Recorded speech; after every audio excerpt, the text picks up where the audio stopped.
Olá pessoal, estamos aqui em mais um Papo de Raio, hoje entrevistando o senador e delegado Alessandro Vieira, pré-candidato ao governo do estado de Sergipe. Boa noite, senador. Boa noite. Queria que o senhor relatasse um pouco da história do senhor, como foi que o senhor entrou na Polícia Civil. Eu entrei na Polícia Civil em 2001, eu era recém-formado em Direito, eu já falei isso para muita gente, eu queria casar. E o primeiro concurso que apareceu depois da formatura foi o da Polícia Civil, delegado, fui aprovado, fiz a formação e já na formação eu entendi que era a profissão que eu queria tocar. Porque a polícia, quando trabalha certo, é a primeira que atende o cidadão, é o Estado perto do cidadão. E dali para frente foi só o exercício de todas as atividades possíveis dentro da civil, cidade pequena, cidade interior, especializada, plantonista e no final a direção da polícia. O senhor, policial civil há mais de 20 anos, foi o senador mais votado por Sergipe, né? Em 2018, com 474 mil votos. Muita gente tem a impressão que o senhor foi eleito na onda bolsonarista. De fato, o senhor surfou na onda de Bolsonaro. Vamos esclarecer um pouco essa questão que paira aí nas dúvidas. O pessoal fala muito nisso. Obrigado pela pergunta, Didi. Em 2018 eu fui eleito votando em Marina Silva. A minha candidata a presidente da República era Marina. Todo o material de campanha, todas as falas. Eu acreditava e acredito que a gente precisa de gente que tenha a capacidade de conversar, sentar numa mesa e conversar para unir o Brasil, que está muito separado. Depois de eleito, aí sim, no segundo turno, entre o PT e um projeto novo de Bolsonaro, eu escolhi o de Bolsonaro, declarei o voto, não fiz campanha. E quando declarei o voto, eu fiz questão de apontar os problemas que depois a gente viu em Bolsonaro. É um cara que não tem um preparo tão grande, uma família complicada e uma série de opiniões radicais que prejudicam. Respeito o eleitor de Bolsonaro como respeito de Lula, mas minha caminhada é independente deles. Muito bom, isso é bom que tira um pouco da dúvida aí dos seus que estão nos assistindo, né? Que como se dizer, um pouco de fake news, né? Você acompanhou, né? A gente estava nessa caminhada, você é candidato naquela mais época. uma vez, né? Exatamente. Um levantamento do ranking dos políticos mostra que o senhor vota em 75% dos projetos de Bolsonaro e, no entanto, o que mais vemos na mídia é o posicionamento contrário ao presidente. Então, assim, a gente só vê que o senhor é contra, mas essa parte que o senhor é a favor, né, não é mostrado na imprensa. Então, Exatamente. O que é que o senhor tem a falar disso aí? Você tem uma má vontade da imprensa com Bolsonaro e tem sua justificativa, né? Bolsonaro trata mal a imprensa em geral e a recíproca é verdadeira. Os casos, os projetos que eu apoiei e que eram do interesse do governo são muito mais importantes. O auxílio emergencial, essa PEC agora que reduziu a questão de impostos, que permitiu que se fizesse o auxílio emergencial mesmo em ano eleitoral, o auxílio para o caminhoneiro, para o taxista. Eu participei ativamente nisso, votei favorável, apresentei emendas, ajudo o governo o tempo inteiro. Agora eu não fui eleito pelos sergipanos para passar a mão na cabeça de coisa errada. Eu não fui eleito para passar a mão na cabeça em esquema de orçamento secreto, rachadinha em gabinete de filho, essa ligação que Bolsonaro estabeleceu com a turma suja do Centrão. Isso aí não tem jeito, eu vou estar sempre contra. E tive a tranquilidade, sabe, de conversar isso olhando olho no olho com o Bolsonaro, porque minhas coisas são sempre muito na cara, eu não sou homem de ficar com conversa por trás. Conversei com o presidente da República, no gabinete dele, lá no Palácio, e ele disse que entendia a posição de independência, o que ele queria era ajuda nas coisas mais importantes, e essa ajuda sempre aconteceu, porque para mim o que interessa é atender o povo. O presidente é o que foi eleito pelo cidadão. Democracia a gente tem que respeitar. Agora, trabalhar para aquilo que a gente mais precisa. E hoje o que o brasileiro mais precisa é de paz e de apoio para poder superar essa coisa toda da inflação de volta, da pandemia. É muito tranquilo lidar nisso. Vocês estão acompanhando o Papo de Raio, um papo com o senador Alessandro, pré-candidato ao governo do estado de Sergipe, né? Como Papo de Raio, sempre trazemos policiais, né? E o delegado, como muita gente conhece aí, foi bem atuante, né? Aqui no estado. Sobre as polêmicas, senador, qual é a sua posição em relação aos projetos como a Lava Toga, que o senhor propõe uma CPI para investigar os órgãos judiciários? E sobre o fim do fórum privilegiado, a prisão de condenados em segunda instância e as armas? A questão lá primeiro a CPI da toga. Quando eu cheguei em Brasília, 2019, fevereiro de 2019, a gente começa a trabalhar e cada um daqueles políticos correndo atrás daquilo que era mais importante. Um queria vaga em comissão, outro queria indicar cargo, e eu só queria fazer a CPI da toga. E o pessoal nem entendia, ninguém nunca tinha tentado fazer isso. que nós temos um problema sério nos tribunais superiores, no Supremo, no STJ, que é essa infiltração da política e talvez uma infiltração de corrupção. Como todo mundo na vida, tem que ser investigado. O Brasil é um país que já prendeu ex-presidente, governador, deputado, senador, polícia, promotor, todo mundo. Só não investiga ministro do Supremo, como se fossem acima da lei. Não é verdade, a lei é igual para todo mundo. Conseguimos as assinaturas, colocamos o projeto de pé, tomamos uma pressão violentíssima do Palácio do Planalto, infelizmente, por conta da interferência do filho Flávio. Bolsonaro foi contra a CPI. Hoje ele fala dos ministros supremos, mas ele teve na mão a chance de resolver. Não quis resolver e, no final das contas, teve engavetamento. O relator do engavetamento foi Rogério Carvalho, senador de Sergipe, num conjunto ali, numa aliança com o Centrão e Bolsonaro, botaram na gaveta a CPI. Como botaram na gaveta os pedidos de impeachment. Eu vejo o pessoal falando de Alexandre de Moraes hoje, de Dias Toffoli. Em abril de 2019 eu apresentei o pedido de impeachment deles, por conta dos abusos que já apareciam lá. Então, esses pedidos que a gente vê os cidadãos como pedindo, vários advogados em todo o país, o senhor já tinha... Lá em abril de 2019. Porque não é nada novo. Não, não, não, não. As minhas coisas são muito claras. A vantagem de quem caminha com a verdade é essa. Pode inventar a mentira que for. E vai ser assim na política, a gente sabe como é que é a política. Tem uma turma suja que está no poder de Sergipe que vive de inventar mentira. A gente enfrenta a mentira com trabalho e verdade. É o que eu tenho feito. Então, nesse caso, é só olhar, está lá, é tudo registrado. Tudo registrado. A discussão pela CPI da toga, pelo impeachment desses ministros. Eu pedi o impeachment de Dias Toffoli, Gilmar Mendes e Alexandre de Moraes. Tenho todo orgulho disso e sei do tamanho da bronca que eu arrumei. Só pode enfrentar essa turma que não tem telhado de vidro. Fiz isso. Com relação a armas, é outra coisa que é até engraçada.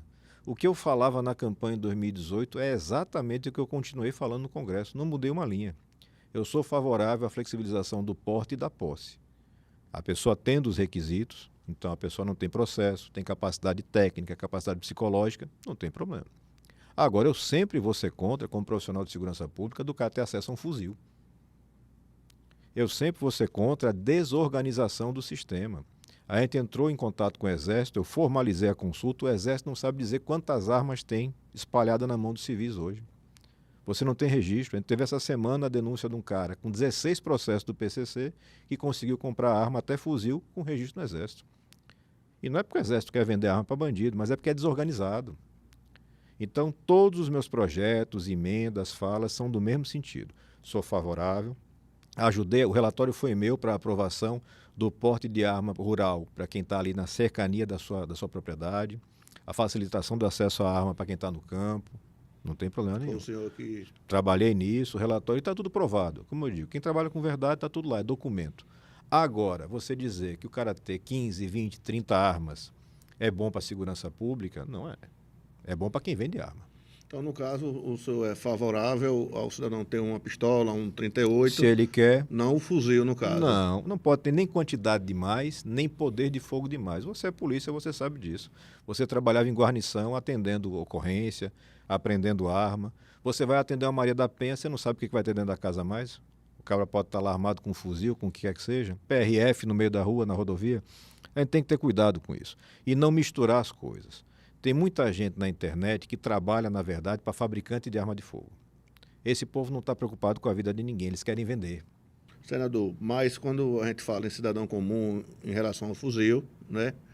Mas quando o senhor fala dessa restrição, o senhor está se referindo aos GAC também? O CAC, você não tem nenhuma motivação para você ter uma quantidade excessiva de armas e de munições. Todas as propostas que a gente apresenta desde 2019, e todas elas foram feitas ouvindo a categoria, eles colocam escalas. O cara que hoje acordou e decidiu ser CAC, ele vai ter acesso a uma quantidade X de armas e munições.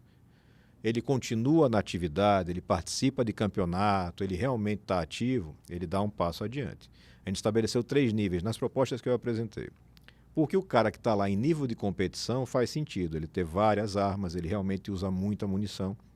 Mas o cara que hoje acordou para comprar e para começar a atividade, ele não pode começar pelo teto. E particularmente o fuzil, para mim é uma arma que tem que ter uma restrição muito intensa. A gente vê todo o mal que o fuzil faz quando cai na mão inadvertidamente, e nós que somos policiais, a gente sabe que não é toda a guarnição que recebe fuzil. Não é todo policial que sai na rua com fuzil.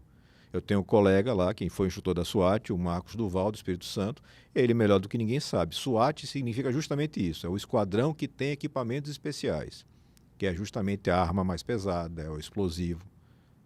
Isso é da praxe, a gente tem que saber disso, você não pode enganar as pessoas. Como o brasileiro vive com medo, medo da violência, medo de assalto, medo de sequestro, vendem para ele uma ilusão de que se ele comprar um caminhão de arma ele vai ficar seguro. A gente sabe que não, o que dá segurança é polícia na rua, bem organizada, bem paga, bem treinada, monitoramento por videovigilância. E isso é segurança pública.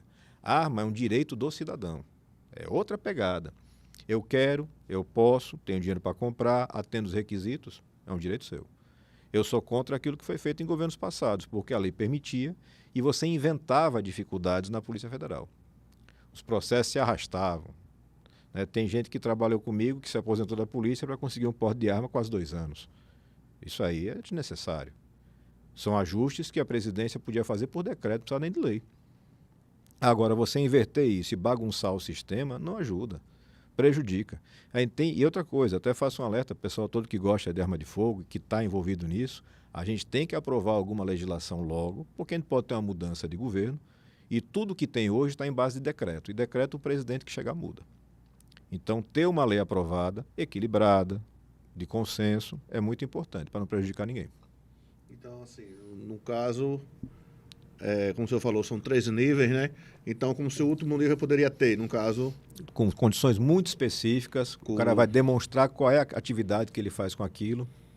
Porque você tem que ver, o CAC não inventou agora com o Bolsonaro, não. O CAC é uma atividade que existe há muito tempo. A primeira medalha olímpica do Brasil foi em tiro. A gente sabe, é uma atividade boa, muita gente séria, a imensa maioria de gente séria. Os problemas que aparecem são muito pequenos, muito pequenos. Agora, começou uma corrida atrás de arma numa quantidade e num poder de fogo que é prejudicial. A gente tem que ter tudo isso muito bem mapeado, cadastrado. Eu tenho que ter a revisão periódica. Eu tenho que saber onde é que o cara vai guardar essa arma. E quanto mais arma eu tenho, mais começa a ter acidente com arma de fogo. A gente está vendo toda semana praticamente. Quanto mais arma tem, mais acidente. A gente tem que ter uma cautela simples. Basta o cara, e é declaratório. O cara vai declarar: eu quero comprar arma, eu tenho condições, eu atendo os requisitos, eu tenho onde guardar. Ótimo. Mas você tem que ter tudo isso regrado em lei. Porque quando vira bagunça, só favorece a quem está errado. E acaba prejudicando quem trabalha certo, que é o que a gente não quer. A maioria dos CACs, a imensa maioria dos CACs, mesmo quem não é CAC, mas que tem interesse em ter uma arma de fogo para sua defesa, é de gente séria. Que quer defender seu patrimônio, que quer praticar um esporte. Mas se eu bagunço, eu estou favorecendo o malandro. E aí nunca vai contar com o meu apoio. A gente sabe que tem estados nos Estados Unidos, né, que a cultura, a gente vê que o pessoal anda de fuzil na rua, anda de pistola exposta, principalmente no Texas. O senhor já chegou a fazer alguma pesquisa aqui no Brasil? Como é que seria o comportamento do brasileiro em relação a uma liberdade total de arma de fogo? Não existe compatibilidade com a nossa Constituição para uma liberdade total. Então, vou lhe dar um exemplo. No Brasil existe o livre direito de manifestação, desarmado. Você não tem o direito de andar com porte ostensivo de arma aleatoriamente um civil. Lá, em alguns estados, é permitido, mas não faz o menor sentido para a nossa realidade. Você imagina a vida do policial que está na guarnição fazendo a patrulha e vai cruzar com um cidadão com um fuzil nas costas. E aí como é que ele vai saber se aquele fuzil é legalizado ou não é, se aquele cidadão está indo para casa, está passeando ou se ele vai fazer um assalto? Ele vai ter que abordar. É isso que a gente quer? O que a gente vai ganhar com isso? É o que eu digo, ganha com isso quem vende. Quem vende quer que você tenha um caminhão de arma dentro de casa e que todo ano compre mais. Ele vende. A gente tem que ter essa inteligência de olhar para as coisas e entender o que está por detrás. Querer ter uma arma, ter acesso a essa arma, reduzir a questão da burocracia, isso tudo é muito bom. E tem, desde o início, todas as emendas, projetos, tudo. O calibre das armas, a nossa sugestão desde 19 é de calibres um pouco mais potentes. Você caminha até ali um 9mm, que você sabe perfeitamente que é uma arma de defesa absolutamente eficiente, suficiente. Agora, eu não vou permitir extrapolamento. A gente chegou a um ponto de, no Brasil, permitir fuzil, mas é só um modelo de fuzil de uma marca específica. Qual é a lógica disso? Enriquecer essa empresa. Porque, se fosse para liberar, liberasse de todos, né? Tem que liberar Não é? Eles fizeram pelo potencial, só chega em um fuzil da marca Taurus. Né? Então a gente tem que ter muita cautela com essas coisas, refinar o processo. A legislação hoje que existe é insuficiente, os decretos não estão bem feitos. A gente tem que ter a qualidade de poder entender especificidades que não precisam estar na lei, podem estar no regulamento do Exército ou da Polícia Federal, que seja, para estabelecer detalhes para aquele atirador esportivo que precisa de uma munição específica, num volume muito alto. Agora, eu não posso fazer uma regra geral para todo mundo, que eu vou estar armando demais e descontrolando o armamento de quem está lá na base e que não tem sequer familiaridade com o negócio. E aí que fica perigoso demais. A gente conhece, quem está ali, polícia e amigo de polícia, gente que comprou arma agora nessa correria de 2, 3 anos e nem sabe direito o que vai fazer com essa arma em casa. A gente tem que ter cautela com isso. Em relação à munição, o senhor ouvi muito na internet que o senhor queria limitar e até numerar. Isso. A gente Qual sabe foi que esse fato? é a marcação de estojo, né, que já tem para a polícia. Essa foi uma discussão dentro da Comissão de Constituição e Justiça muito simples. Vai marcar a munição só do policial? Por quê? Vamos marcar todo mundo. Aí a argumentação é a seguinte: só uma fábrica faz marcação, que é a CBC. Só faz marcação da CBC porque você no mercado está aberto ainda a trazer de outros modelos, sem marcação. A marcação da munição não gera nenhum tipo de grande custo. É uma gravação laser. Isso vai aumentar o preço final em centavos. Então, pelo que eu estou entendendo, o senhor queria o mesmo tratamento para a polícia, o mesmo tratamento. para o cidadão. Por que acontece? Eu fui diretor do Departamento de Homicídios. Se você tem a marcação do estojo, você vai afastar algumas coisas da investigação. Você vai poder reduzir um pouco o espectro da investigação. Você não vai resolver crime por conta de marcação de estojo. Você tem que fazer uma série de outras coisas. Mas você vai reduzir o tamanho do espaço que você tem que procurar. Então, eu vou dar um exemplo de um homicídio onde você consegue identificar que aquele lote de arma foi vendido em tal lugar. Você já reduziu o número de suspeitos. Você já facilitou o trabalho.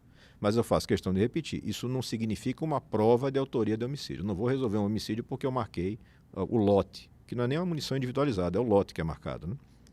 Você faz marcação por lote, eu consigo rastrear a compra, eu reduzo o campo de investigação. Eu facilito o trabalho da polícia. Eu dou mais controle. Qual é o prejuízo que tem?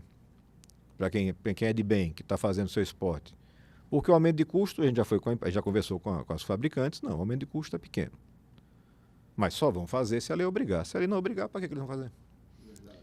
Então, ali é muito simples e é o tipo de coisa que durante o processo legislativo se resolve. Porque ou você marca tudo ou você não marca nada. Porque não há por que ter um preconceito específico com o policial. Um país que tem milhares de homicídios, uma fração muito pequena acontece em confronto ou com participação de policiais.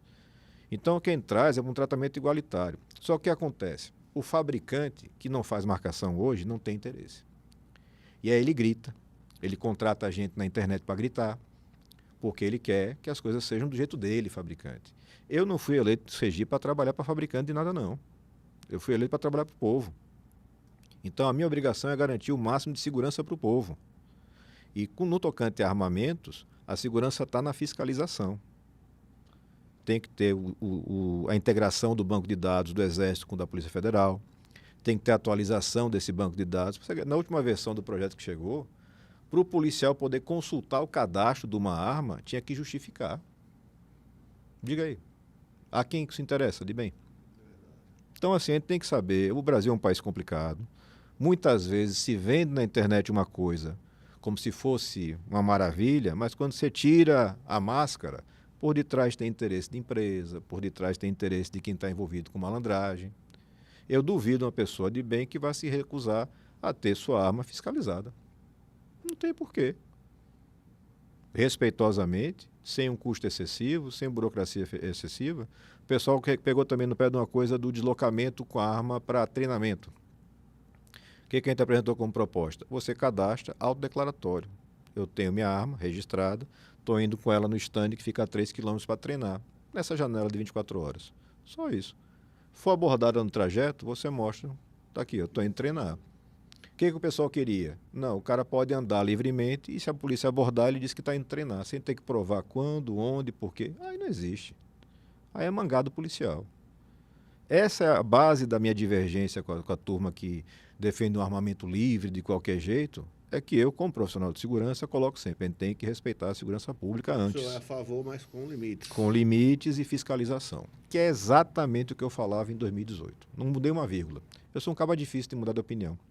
As minhas opiniões são sempre muito bem estabelecidas, transparentes, e aí o pessoal pode cobrar à vontade. O que eu não aceito é mentira. Mentira a gente confronta com verdade. Estamos aqui no Papo de Raio com o senador Alessandro Vieira, né, delegado de polícia e pré-candidato ao governo do estado.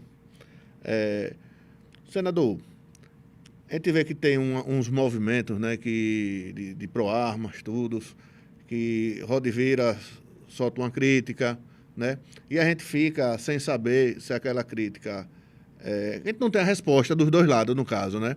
O senhor já chamou eles para sentar, você já conversou com eles, sobre a legislação, se o senhor pretende fazer mesmo a lei, e o senhor, caso chegue ao governo, se o suplente do senhor vai seguir com as mesmas pautas, né, do senhor, e caso, como essas perguntas a gente já tinha colhido antes, né, se alguém tiver também mais alguma pergunta para fazer ao senhor depois, qual canal da rede social também procurar o senhor? A gente está 100% aberto, a pessoa pode entrar em qualquer uma das nossas redes sociais, faz o contato, coloca lá no campo específico a sua pergunta, a sua dúvida, eu entro em contato, ou minha equipe entra em contato para dar as respostas. O político é um funcionário do cidadão, é do povo. Ele trabalha para o povo, tem que prestar conta, tem que explicar, tem que saber respeitar a crítica. O que eu não respeito, não aceito é a mentira. A mentira a gente confronta, a gente mostra a verdade, como tem várias mentiras nessa área específica que o pessoal tenta desinformar. O suplente, que vai me substituir, se o sergipano entender que é hora da gente ocupar o governo, é Fernando Prado, você conhece, está nessa caminhada com a gente há 4 anos, tem as mesmas ideias, dentro do jeito dele, do estilo dele, e vai seguramente seguir as nossas pautas mais importantes. E o que é mais importante até do que as pautas, mas é o respeito às pessoas. Você não domina um tema, chame os especialistas. Então a turma do ProArmas, todos esses especialistas de WhatsApp, de internet que tem aí, foram convidados para prestar a sua opinião, sua contribuição em audiência pública. A maioria deles não vai. Diz que não aceita, não. Prefere ficar no WhatsApp lá só fazendo presepada. Deixa eu fazer aqui um desafio ao senhor, se futuramente a gente poderia fazer o senhor com eles um bate-papo 100%. Para tirar todas as dúvidas. Sem problema nenhum. Presencial mesmo, olho no olho. Todos os famosos, Bené Barbosa, o menino aqui de Salvador, Felipe, todos foram chamados, Polon, todos. Na hora do vamos ver, eles mandam um ofíciozinho dizendo que não tem interesse, que não vai, porque é muito bom você ficar na internet só falando. E quando você senta, eu não sou nenhum menino, são quase 20 anos de polícia. Você sabe que o que a gente orienta o cidadão é a não reagir. Eu nunca vi polícia em nenhum lugar do mundo orientando o cidadão comum a reagir a crime. Se você tem sua arma de fogo, se você sente uma necessidade ou tem condições de reagir, tudo bem. Mas isso não é orientação.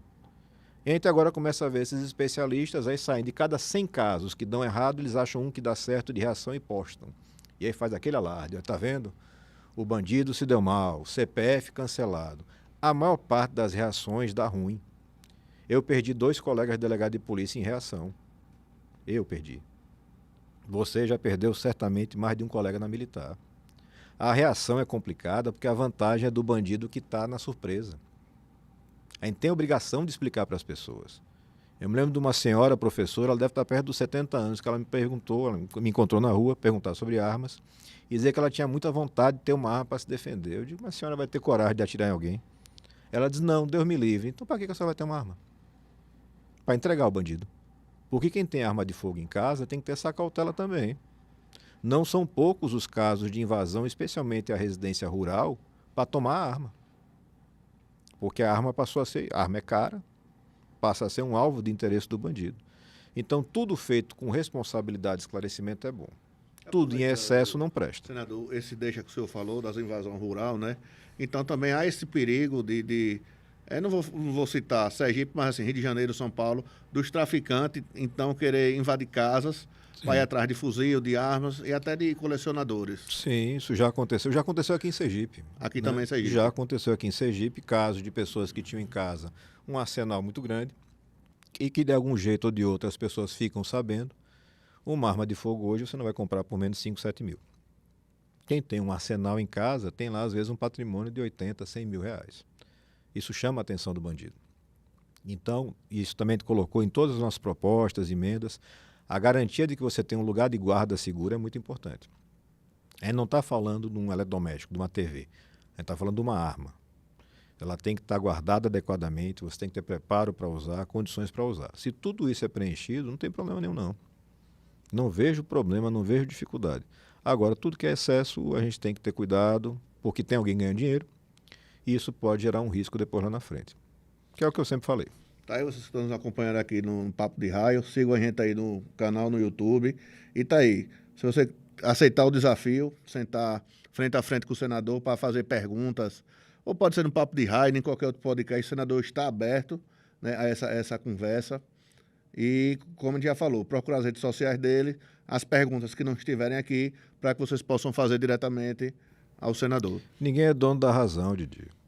Tem pontos específicos, por exemplo, de munição, que a gente recebe, às vezes, uma orientação que é muito específica e que é importante. Se você mexer naquilo ali, você vai atrapalhar uma atividade esportiva importante, até olímpica. Não tem problema, você corrige com tranquilidade, com humildade. Agora, olhando olho no olho. A turma que se esconde na internet, e especialmente o que a gente vê aqui em Sergipe, o que acontece? O pessoal pega videozinho de arma e quem está impulsionando, quem está pagando para passar isso é a turma do governo, que está com medo da mudança. Então o cara achando que está fazendo um serviço para a direita, para não sei o quê, está trabalhando para o governo, espalhando vídeo feito na casa, na cozinha do governo. Tem que se alertar. Tem que entender o que a gente está fazendo aqui em Sergipe. Pela primeira vez na história de Sergipe, a gente está ameaçando o sistema. Eu já mostrei o que eu tenho capacidade de fazer e coragem para fazer, e a turma está com medo. Vai usar todas as armas sujas. E a gente vai combater com verdade, e é muito importante. Quem tiver disposição, vontade de conversar, pode ser reservado, pode ser no programa, a gente está aí para isso mesmo. Aí, pessoal, né? Até das sugestões também, claro, né? Claro, é muito importante. E aí o senhor falando de fake news, né? Sobre o que vai poder sair na internet. A posição do senhor sobre os crimes da internet, senador. Eu lembro que houve muito comentário no Estado dizendo que o senhor queria limitar a liberdade de expressão. É verdade? Não. É mais uma mentira. É mais uma mentira paga, financiada pelo governo. Né? Muita gente que gosta de aparecer na internet e que pega esse impulso por parte, Pega por pela debaixo, metade, no caso. por debaixo do pano, o impulso do governo para espalhar a mentira. Quando você pega o projeto que a gente apresentou e que o Senado aprovou, não tem uma vírgula que fale sobre conteúdo. Você fala o que você quiser. O que o projeto faz? E ele não foi aprovado na Câmara e foi uma pena, porque já era importante demais em ter isso agora. Você não tem anonimato. Você não pode ter robô escondido. Você não pode ter financiamento e impulsionamento escondido. Porque a dona Maria no WhatsApp, ela não sabe que está conversando com o robô. Ela não sabe que tem gente pagando para chegar aquela notícia para ele. Ela acha que está conversando com a pessoa de verdade. E essa pessoa que está ali, na verdade, é um robozinho. E quando esse robozinho comete um crime, quando esse robozinho espalha uma mentira, você não consegue chegar em quem pagou, porque está tudo escondido. Pelo projeto que a gente aprovou, por exemplo, essas supressões todas, essas retiradas de postagens que hoje o Supremo vem fazendo, elas não poderiam acontecer, porque a gente estabelecia lá uma exigência de um devido processo legal. Você tem que dar direito de defesa, você vai apagar a postagem, você tem que explicar por quê e dar direito de recurso. Hoje não tem nada. Apaga e acabou. Do presidente da República à Dona Maria. Então as pessoas ali naquele momento caíram nesse canto da sereia e não fizeram o básico, que é ler o projeto, entender o projeto. E não foi só a turma assim, mais na base, não. Mesmo jornalistas famosos que lá atrás meteram o cacete no projeto, hoje me procuram para dizer, rapaz, o projeto atendia todos os problemas. Em nenhum momento a gente falou sobre conteúdo. Nada. Você tem o direito de falar a besteira que você quiser. Agora, você tem que se responsabilizar. E não sou eu que estou inventando isso não, está lá na Constituição. Direito à livre opinião, a livre manifestação de opinião, mas vedado anonimato. Por quê? Porque quando você comete um crime, eu tenho que ter o direito de ir atrás de você. Isso acaba favorecendo não só essa coisa de fake news e de mentira, mas a gente que é da polícia sabe, os estelionatários. Todo mundo recebe hoje em dia 1, 2, 3 mensagens de golpe por dia. Minha mãe recebeu a minha foto, meu telefone, uma imitação do meu telefone, na verdade, pedindo dinheiro. Não caiu no golpe, ela já é uma pessoa de mais idade, não caiu porque meu irmão estava lá na casa e viu a postagem. O vagabundo fica lá o dia inteiro, manda 1000 mensagens daquela. Se pegar 1, 2 vítimas, já fez a feira do mês. E como é que você acha esse cara? Se ele está escondido na internet. Verdade. Então, o que a gente quis fazer é sempre muito transparente, muito técnico, muito bem organizado. E se você vem com argumento e me mostra que eu estou errado, eu volto atrás, não tem problema não. Não sou dono da verdade, não. Agora, faço as coisas de boa fé, com muita transparência e exijo respeito. Aqui em Sergipe, por conta de interesse político, teve um malandro que está em mandato ainda, que contratou chip falso, chip roubado, para ficar postando notícia falsa. Isso foi objeto de investigação na Polícia Federal. Ainda tem investigação em andamento, inclusive. E pousa de bom moço, mas por detrás está ali usando essas ferramentas. Você já viu gente que preste usar conta falsa e robô? E chip roubado? Isso não existe, rapaz. Então, assim, é uma lei que, infelizmente, ainda não foi aprovada. O mundo inteiro está discutindo lei parecida. O mundo inteiro. Lá nos Estados Unidos, os dois lados da política se juntaram para fazer uma lei. Os dois partidos são inimigos, se juntaram. É muito interessante mesmo, senador. Você Porque tem a que gente que regular. é cidadão normal, a gente manda uma mensagem, todo mundo sabe o que foi a gente. Porque a gente que é cidadão de bem não está procurando burlar a lei. É isso. Né? Então, assim, pelo que eu entendi, toda mensagem, toda foto teria tipo uma assinatura de onde Isso. partiu, né? Porque a empresa, o WhatsApp, por exemplo, ela já sabe. Mas está escondido nas camadas, ela só usa para o interesse dela. O que tem é que obrigar a empresa que ganha muito dinheiro a fornecer esse dado quando a justiça determinar. Sempre com a justiça determinando, devido ao processo legal, essas interrupções que você tem hoje. Hoje é o cara lá nos Estados Unidos que decide se a sua postagem vai ficar no ar ou não vai. Porque se ele acordar hoje e dizer, não, eu vou apagar essas postagens de dia. Não quero mais não. Ele deleta e acabou, você não tem para onde recorrer. Você tem, hoje a rede social ela é tão importante na nossa vida que você tem que ter um regramento para que você possa ter seus direitos preservados. Tem gente que hoje vive da internet. E se você perde o perfil? Então, o que a gente fez foi uma regulamentação modesta, não avançou, porque Arthur Lira, essa turma, não está preocupado com nada. Senador, as ações legislativas em prol da segurança pública e as pautas que refletem de forma direta ou indireta interesses da categoria policiais, quais são as principais propostas que o senhor gostaria de destacar? A gente fez muita coisa, Didi. São dezenas de projetos e de emendas, né? A gente cuidou na época da Previdência com o Major Olímpio, falecido, o saudoso Major Olímpio, foi um parceiro na briga para que a gente conseguisse preservar os direitos dos policiais. Também na época agora da pandemia, foi o último discurso que ele fez na cama do hospital. Ele morreu internado naquele mesmo hospital. Ele fez o discurso sobre o compromisso que o governo tinha de recompor aquela interrupção de contagem de tempo que a gente teve na pandemia, né? Acho que o pessoal deve lembrar disso. Mesmo da segurança pública, da saúde, da assistência, que estava lá na ponta, se arriscando a morrer, o governo apresentou a proposta de suspensão da contagem de tempo. Quer dizer, você não ia contar para a aposentadoria, não ia contar para a promoção, nada. E a gente só conseguiu resgatar isso lá adiante. O Major Olímpio, coitado, faleceu sem ter essa garantia, porque o governo não cumpriu o acordo com a gente. A gente tem a questão da saúde mental do policial, que a gente apresentou. A questão muito importante, uma emenda nossa, projeto nosso, que depois o governo transformou no MP, que é aquela questão do programa habitacional. Você financiar de forma diferenciada a habitação para o policial, para o profissional de segurança, porque daí você dá para ele uma condição, uma estabilidade maior. Porque a gente sabe, mas as pessoas que estão ouvindo nem sempre têm esse conhecimento do tanto de risco que você tem na atividade de polícia. Onde você mora, qual é a vizinhança, tudo isso afeta a sua vida. Porque você vai ir para a rua para prender vagabundo e você vai ter lá a sua família dentro de casa. Seus filhos indo para a escola. Então você tem que criar estruturas que protejam o policial até para que esse policial possa trabalhar melhor, mais seguro, mais tranquilo.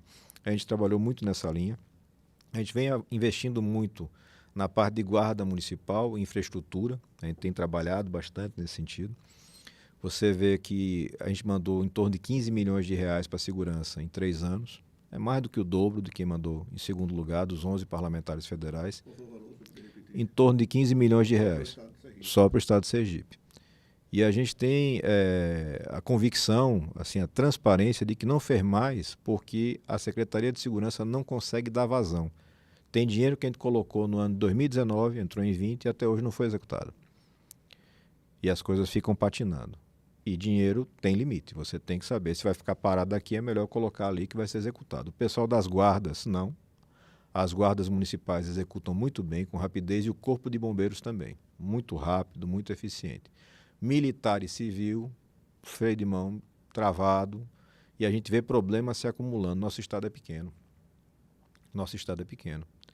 No começo do governo, eu tive com o secretário de Segurança, quem dá o mesmo, João Eloy, com o Belivaldo, e falei com eles, olha, agora vocês têm um profissional de segurança no Senado. São 8 anos de mandato.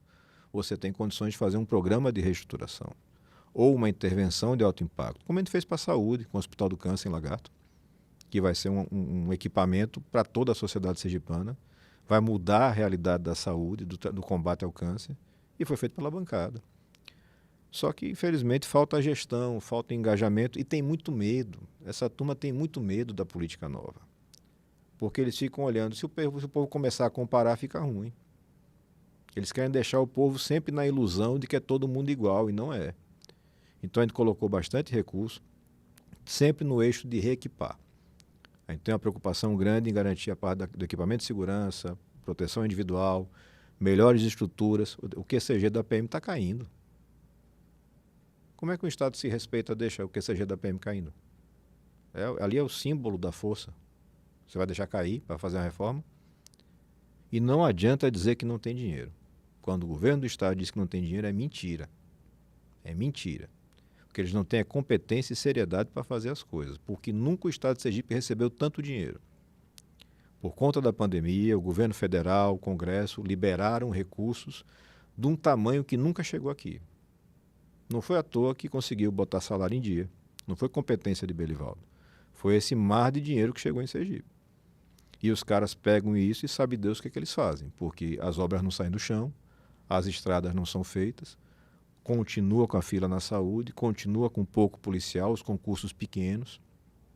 E você vê no interior do estado a falta de atendimento. Então o que a gente fez como parlamentar foi isso. Denúncia, cobrança, levar recurso e em todos os projetos emprestar a experiência que a gente tem. De saber o que o policial precisa. De saber o respeito que ele precisa. E em todas as atividades a gente portou assim. E tenho muito orgulho do que a gente conseguiu fazer. A gente conseguiu avançar um bocado. Falta demais. Porque tem um pedaço da construção que só quem faz é governo. Você pode dar o dinheiro na mão. Se ele não executar ou não quiser executar ou executar mal, o serviço não sai. Eu preciso colocar cada vez mais gente honesta, competente, comprometida para fazer o serviço. Porque a segurança de Sergipe tem toda a condição de ser a melhor do Brasil. Porque os policiais em si já são dos melhores do Brasil. Você conhece bem como eu conheço. A gente não tem escândalo de corrupção, a gente não tem história de milícia, não tem história de polícia sergipana na mão do tráfico, nada. E a gente sabe que, infelizmente, em outros estados isso acontece. O senhor falou uma coisa, né, que vamos dizer, somos os melhores policiais, né, que Sergipe tem, várias unidades de respeito, né? Vários. COP, CORE, RP, choque, várias, para não ser injusto aqui, né? Sim. E o senhor falou bem mesmo, falou certo. Senador, aí, voltando aqui para mais uma pergunta aqui, o senhor, né? O senhor é autor do projeto de lei 4.815/2019, que determina, no âmbito do Programa Nacional de Qualidade de Vida para Profissionais de Segurança Pública, o PROVIDA, a realização de ações destinadas à prevenção do suicídio e a publicação anual dos dados sobre o suicídio entre profissionais de segurança e também da Defesa Social, né? O projeto foi aprovado no Senado. Qual a importância dessa proposta? A gente sabe o quanto a estabilidade emocional, psicológico... Desculpe, que esses dias teve até um policial que suicidou, né? A gente está perdendo uma média de 1 por mês. No Brasil, quando você soma, é mais que isso. Porque a gente sabe o quanto a atividade de polícia é difícil. E chega a crise, chega a pandemia, chega a inflação, chega tudo, e o policial tem que sair de casa todo dia para confrontar bandido, para atuar em condições que não são as ideais. E fora, senador, que o policial é referência da rua, quando tem um problema, o vizinho tudo quer chamar ele. Polícia é polícia 24 horas. Você não tem o direito de não ser polícia. Você não tem direito de estar acontecendo uma ocorrência e você dizer, não, eu estou de folga, não vou atender. A gente sabe, a gente está obrigado a atuar. Então, isso tudo exige muito do psicológico. O que a gente tentou colocar, e a Câmara dos Deputados ainda não colocou como prioridade, é essa compreensão. Quanto melhor tratar esse policial, do ponto de vista psicológico, de amparo, melhor é o resultado dele na rua. E, no final das contas, talvez seja a primeira coisa que faz justificar ter um Estado, é dar segurança para as pessoas. Quando criou o Estado lá atrás, a principal coisa foi essa: vamos se juntar, porque aí junto a gente tem mais segurança.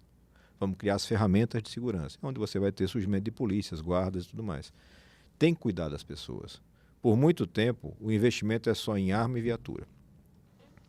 Demorou muito para o governo federal começar a investir, ele só começa a investir lá para 2003, 2005, ele começa a fazer pequenos investimentos de segurança, era tudo nas costas do Estado. De lá para cá, o investimento vem subindo. Só continua muito focado em arma, prédio, viatura. Tem que cuidar do homem. Eu tenho que treinar esse homem constantemente.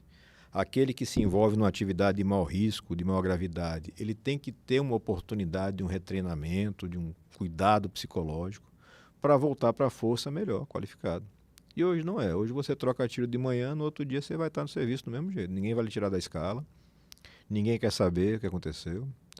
E esse abandono é muito triste, porque no final gera prejuízo para a sociedade lá na ponta. E como você lembrou, muito recentemente a gente perdeu mais um colega aqui em Sergipe.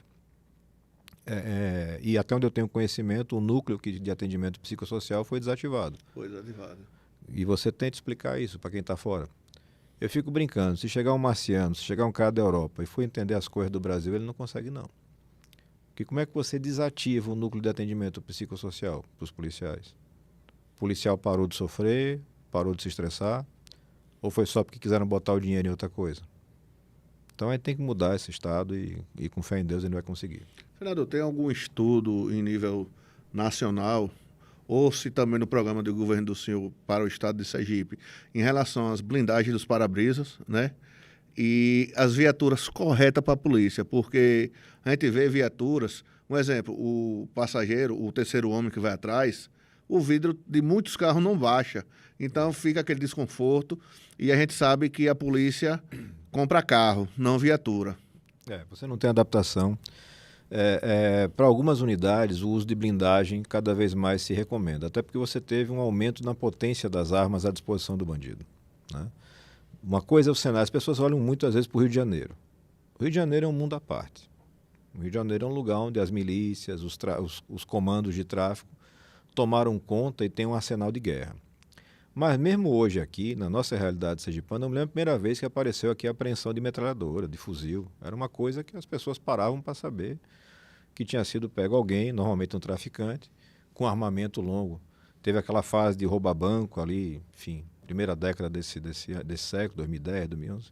Graças a Deus nunca se criaram aqui, a polícia daqui sempre conseguiu pegar, mas era o que tinha arma longa, que tinha arma pesada. O bandido daqui, tipicamente de assaltos, era com arma curta. Hoje isso vem mudando. Então a blindagem de veículos e a adequação do equipamento de proteção, ela tem que estar na pauta do dia. Mas o que eu entendo, e vale para a segurança, vale para a saúde, vale para a educação, a primeira coisa é o respeito. O governador do estado não pode achar que está num pedestal, que não recebe para conversar, que não recebe a categoria. O governador não tem direito de fazer isso. Ele pediu para ser governador. E é governador de todos, não é só de quem ele gosta, não. Não é só dos parentes, nem só dos amigados lá, dos apadrinhados. Ele é de todos. Então, na segurança, o que você precisa é ouvir a tropa. Porque, às vezes, o que a tropa vai lhe informar que precisa é uma coisa desse tamanho. É a divisão que nem todos os espaços têm ainda de banheiro para a PFEM, para a policial feminina e para o masculino. Condição de salubridade para o cara descansar entre um turno e outro. São coisas básicas e você não tem. O colete com validade adequada, tamanho adequado. E para aquelas unidades que estão em locais estratégicos, você tem que considerar, sim, a possibilidade ou a necessidade de veículo blindado. É uma possibilidade que em alguns estados já está muito presente. Aí não está falando de tanque de guerra, está falando de veículo que tem a altura, tração suficiente para poder ter uma blindagem. É muito importante. A gente quer fazer um fortalecimento da polícia de divisas, usando tecnologia e homem treinado. Eu tenho vários lugares. Eu tenho Cariri ali, por exemplo. Sempre uma passagem de problemas constante na história de Sergipe e você não tem policiamento adequado. É tratado como se fosse uma cidade qualquer. E isso se repete em todas as nossas cidades de divisa. A gente tem que acabar com isso. Sergipe não é produtor de droga, Sergipe não é produtor de arma. Eu não posso aceitar que meu estado vire lugar de repouso da turma de bandido da Bahia, da facção que domina a Bahia, que é o que está acontecendo. A cada 10, 15 dias vai preso aqui ou entra em confronto um bandido da Bahia que está aqui, transformou em resort de bandido. Eu não aceito isso. Meu estado não é para isso. E a polícia que a gente tem não é para permitir que isso aconteça. Agora eu tenho que dar estrutura. Se eu não der estrutura, o policial é um herói, mas ele não faz mágica. Senador, o senhor apresentou um pacote anticorrupção, um conjunto de 14 projetos que aperfeiçoam a capacidade de fiscalização, aumentando a possibilidade de prevenção contra crimes de corrupção e promover iniciativa de estímulos e reconhecimento à integridade do setor público e privado, com a importância de manter essa atuação de combate à corrupção e o que o senhor destaca nesse pacote de projetos. A corrupção, Didi, é um dos piores cânceres que você tem no Brasil. Que a corrupção está na raiz dos problemas todos. Que a corrupção não só ela tira o dinheiro do povo, mas ela permite que gente incompetente, preguiçosa, sem qualidade fique no poder. Então essas duas coisas somadas destroem o Brasil. Quando a gente trabalhou aqui como delegado-geral, Daniele Garcia, a delegada Daniele, que é a nossa pré-candidata ao Senado, comandava a Deltap, conseguimos recuperar cerca de 200 milhões de reais para os cofres públicos. Veja, o nosso estado, pequeno. Fui para o Senado. A função do senador, nessa parte, não posso prender ninguém. Não posso condenar ninguém. Eu posso fiscalizar. Só com a fiscalização, a gente já conseguiu proteger mais de 8 bilhões de reais. 8 bilhões de reais que a gente conseguiu bloquear com ações na Justiça ou no Tribunal de Contas da União. Tem um exemplo que me chama a atenção, porque é um negócio impressionante, que é num problema que todo jovem sente no Brasil e aqui em Sergipe, uma reclamação grande, que é o transporte escolar. Pois o governo estava fazendo uma licitação para comprar ônibus para o transporte escolar. 2 bilhões de reais. A gente recebeu a notícia do superfaturamento, do crime, da corrupção. Fomos ao Tribunal de Contas e em 24 horas baixou meio bilhão de reais. 500 milhões de reais foram economizados. De um dia para o outro. Na cara lisa. A mesma empresa que cobrava 2 bilhões passou para 1,5. A diferença disso é absurda. A diferença disso é um negócio fora do normal. O que consegue enxergar, né? O que a gente consegue enxergar. Porque roubam muito mais que isso. Então, em Sergipe, a gente vê a necessidade de um choque de honestidade. Você tem que passar um pente fino no que tem nesse estado.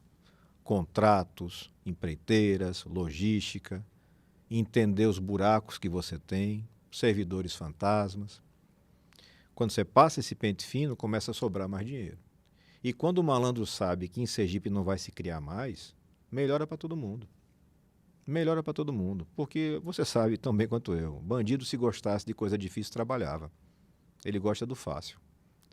E hoje em Sergipe é muito fácil, porque ninguém fiscaliza. Ninguém está em cima. E a gente vai mudar isso. É importante. Verdade. Durante a pandemia, senador, o senhor teve uma atuação, né, em favor dos profissionais de segurança pública. Como exemplo, solicitou a inclusão desses profissionais no grupo prioritário da vacinação e implementação da política de testagem periódica do Covid, né? A gente conseguiu garantir mais testes para que os policiais fossem testados, equipamentos básicos de proteção.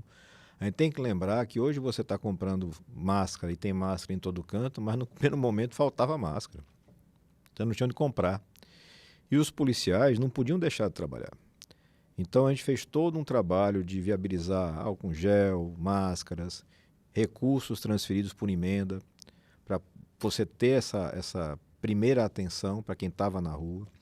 Depois os testes, então logo eles ficaram viabilizados para a gente poder saber com rapidez quem é que estava doente, para poder afastar para essa pessoa se recuperar. Todo esse processo a gente fez. A busca acelerada por vacina, eu cobrei muito o governador Belivaldo Chagas para que ele tomasse providências, comprasse respiradores, Ele preferiu se esconder atrás do consórcio Nordeste, a gente viu no que deu. Porque tem dinheiro de sergipano que foi para o consórcio Nordeste e não vai voltar mais nunca. Porque a turma que estava lá já foi presa e já disse que não vai devolver o dinheiro, que já comeram o dinheiro. Então você deve ter ainda alguma coisa como 8, 10 milhões dos sergipanos que estão aí voando. E a obrigação do governador é vestir a camisa e assumir a responsabilidade. Você não pode sair terceirizando as coisas. E aqui muitas vezes foi isso que aconteceu. Cruzo os braços e digo, se Bolsonaro resolver, está resolvido. Se não resolver, a culpa é de Bolsonaro. Aí quando o Bolsonaro manda o recurso, o cara faz, eu resolvi. E a gente tem que ter honestidade com as coisas. Respiradores, vacinas, recurso, num volume que Sergipe nunca tinha visto. Assim, isso tudo veio do governo federal. O Bolsonaro mostra até que o senhor não é contra o presidente, Rapaz, né? o que está errado, eu sou contra. Aquilo que acerta, a gente tem que dar parabéns e fortalecer. O recurso que o governo federal viabilizou, o Congresso aprovou as leis, foi o maior recurso da história. E não fez distinção em quem era governo de esquerda e quem era de direita. A verdade é essa. A gente tem que reconhecer a verdade. E aquilo que é errado, claro, eu sou muito duro na crítica e não passo mão na cabeça de quem faz coisa errada. E o nosso presidente tem feito coisa errada também e tem se juntado com gente que eu tenho certeza que ninguém votou em Bolsonaro para ele estar com a turma do Centrão, com Ciro Nogueira, com essa turma aí, que estava com Lula antes. E que vai estar com o próximo presidente, porque esses caras estão aí a vida inteira. A gente tem que começar a entender que esse negócio de ideologia é muito bonito, muito importante, mas é para eleição, porque na vida real, lá em Brasília, quando muda o governo, essa turma que está atrás de dinheiro encosta. É a mesma turma. É a mesma turma, eles estão todo mundo, desde Sarney. Tem gente que é líder de governo desde Sarney. Ricardo Barros é líder do governo hoje de Bolsonaro, ele foi de Dilma, foi de Lula, foi de Fernando Henrique, foi todo mundo. Lá no Senado era Fernando Bezerra, não é mais. Mas ele também tinha sido líder de todo mundo. Como é que pode um negócio desse? Quem votou pensando que ia ter uma mudança, não era isso que votou. Eu continuo respeitando a opinião do eleitor e é uma obrigação minha respeitar. Mas eu tento fazer uma distinção daquilo que eu vejo como certo e como errado e tento fazer uma coisa que é muito importante. As pessoas têm que entender que aqui eu estou tratando da eleição sergipana. Eu não sou adversário nem de Lula nem de Bolsonaro. Eu sou adversário de Fábio Mitidieri e de Rogério Carvalho, que são os dois filhotes de Belivaldo que estão aí na campanha. Esses são os adversários. Essa é a turma que a gente tem que enfrentar agora. A questão de Brasília vai ser resolvida depois. E o governador de estado tem que trabalhar com o presidente que foi eleito pelo povo. O governador não tem direito de ser de oposição. Belivaldo errou. Os governadores do Nordeste erraram. O governador não é de oposição nem é de situação. O governador é governador para o povo. E tem que lidar com o presidente que foi eleito, com o prefeito que foi eleito, igualmente. Não é para fazer política partidária. Não é o lugar do governador. E com a gente certamente não será. Estamos aqui com o senador Alessandro Vieira, pré-candidato ao governo do estado de Sergipe, né? Nesse papo de raio aqui. E como já foi dito, né? Alguma pergunta que não chegou até mim, pode depois fazer nas redes sociais ou até mandar para mim que eu também encaminho, né? Porque possa ser que não tenha chegado, a gente não tenha anotado alguma que o telespectador queira, né? Queira que o senhor responda. Claro, é obrigação responder. Né? E dos investimentos, senador, desses investimentos, o senhor destinou R$1 milhão em emendas especiais para a implantação de projetos de cercamento e monitoramento inteligente para reforçar as ações de segurança pública na cidade de Itabaiana. Isso. A gente viu essa matéria porque, assim, quem mandou a pergunta assim ficou um pouco aberta, mas que o senhor deu para entender. Deu sim. É o projeto de muralha digital que eles chamam, ou cerca digital. É um projeto de em torno de R$1 milhão. Vai colocar câmeras inteligentes na cidade de Itabaiana para que você possa identificar veículos e pessoas que entram e saem. Nos lugares onde você colocou isso em prática, você reduziu o crime contra o patrimônio em 80%. As câmeras são interligadas com as polícias, com a Guarda Municipal e com as polícias. Você pode fazer um alerta de qualquer lugar do país, de um carro roubado, de uma moto roubada, de um caminhão, e esse alerta vai estar registrado e na hora que aquele veículo passar, esse alerta dispara. É uma ferramenta muito boa. A própria câmera em si, ela já identifica, já não consulta. Não precisa ter o operador. Não, o operador vai entrar na outra etapa, que é já no contato, no alerta. Entendi. Então, isso é muito bom. A gente está em Itabaiana com um projeto grande e Nossa Senhora da Glória com um projeto menor. Um projeto de 250 a 300 mil reais. A ideia, e conforme o pessoal vai vendo funcionar, é você ir expandindo isso. Você tem que ter uma rede, porque a tecnologia economiza o homem. Eu coloco a câmera mais perto da situação, ela vai me dar dado para investigar depois que o crime acontece e ela vai prevenir o crime, porque, de novo, o bandido não quer dificuldade. Se ele sabe que naquela via ali ele vai estar filmado, vai estar identificado, ele não vai cometer crime ali. Ele vai procurar um lugar onde não tenha. E você tem que ir expandindo isso em parceria com os prefeitos. Outra coisa que um governador erra, Belivaldo errou muito, é em não estabelecer parceria com as prefeituras. Você tem que respeitar o prefeito, que foi eleito autoridade naquela região, ouvir a comunidade e ir resolvendo os problemas. Não ficar nessa enrolação, para quando chega na véspera da eleição, começa a assinar ordem de serviço. É asfalto. Tome asfalto, tome asfalto, tome asfalto, promessa, promessa, promessa. Tem asfalto que ele prometeu para se eleger que não chegou até hoje. Tem asfalto que é do tempo de Marcelo Deda que não chegou até hoje. Isso não é sério. Essa turma não é séria. A gente tem que enfrentar isso com clareza. Então, essa parte de vídeo monitoramento, especialmente quando você junta ela com a guarda municipal fortalecida, equipada, é uma ajuda muito grande para o sistema, porque a segurança tem que trabalhar como um sistema integrado. Na guarda municipal, quem está mais perto, até a Polícia Federal, a Rodoviária Federal. No apoio de fronteiras com outros países, das Forças Armadas. Todo mundo junto, trabalhando num sistema bem coordenado, você melhora 100%. Do jeito que é hoje, é cada um por si, é um corre-corre, é uma coisa de amigo, porque é um estado pequeno, então você tem sempre um amigo que vai lhe ajudar, que conhece uma coisa, mas não dá para confiar nisso. A gente precisa da coisa funcionando profissionalmente. Então esse é um bom projeto, a gente está com uma expectativa muito boa. Dentro desse ano já vai estar funcionando. A gente vai testar os resultados para poder fazer a expansão disso em outros momentos. O senhor falou de guarda municipal, né? Eu acho que deve ter um mês o senhor foi na guarda de socorro. Isso. A gente viu ali que foi divulgado, que teve a emenda do senhor. O senador, vou ser bem direto, é falta essas divulgações, pelo que eu estou conversando com o senhor fez muita coisa pela segurança em várias aulas. É falta de comunicação da polícia em divulgar ou é que o senhor não deixa que a equipe do senhor divulgue? Porque assim, muita coisa, eu creio que muita gente não sabe. A guarda de socorro hoje em dia é a quarta do Nordeste a ter aquele tipo de armamento. Só tem mais 3 cidades que têm armamento da qualidade do que a guarda conseguiu comprar. E a gente viu que eles fizeram questão de divulgar. Fizeram questão de divulgar. Eu sou oposição ao prefeito lá, eu não sou do grupo de Padre Naldo. Meu grupo lá é de Samuel Carvalho, deputado Samuel Carvalho. Mas o prefeito foi correto em chamar para divulgação e mostrar. Porque ali foi um projeto feito pela guarda, colocado no sistema lá das emendas participativas, o povo de Socorro votou e escolheu aquele projeto. Quando você junta a videovigilância nas escolas e prédios públicos, mais a guarda equipada, caiu com 90% os furtos, a depredação que você tinha em prédio público. Senador, outra questão agora. Eu acabei até já ficando surpreso. Peraí. Foi uma emenda que o pessoal fez o projeto.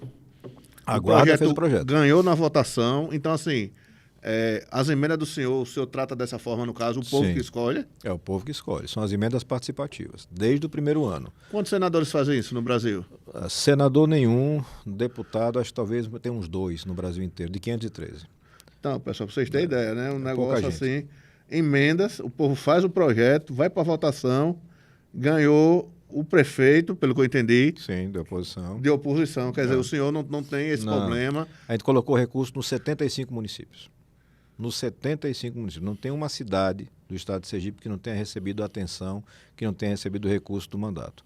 E aquilo que a gente pode fazer por emenda participativa é o povo que escolhe. A gente divide o estado em faixas por conta do tamanho, que eu não posso botar Telha para concorrer com Aracaju. Telha está ali concorrendo com Amparo, com as cidades do mesmo tamanho.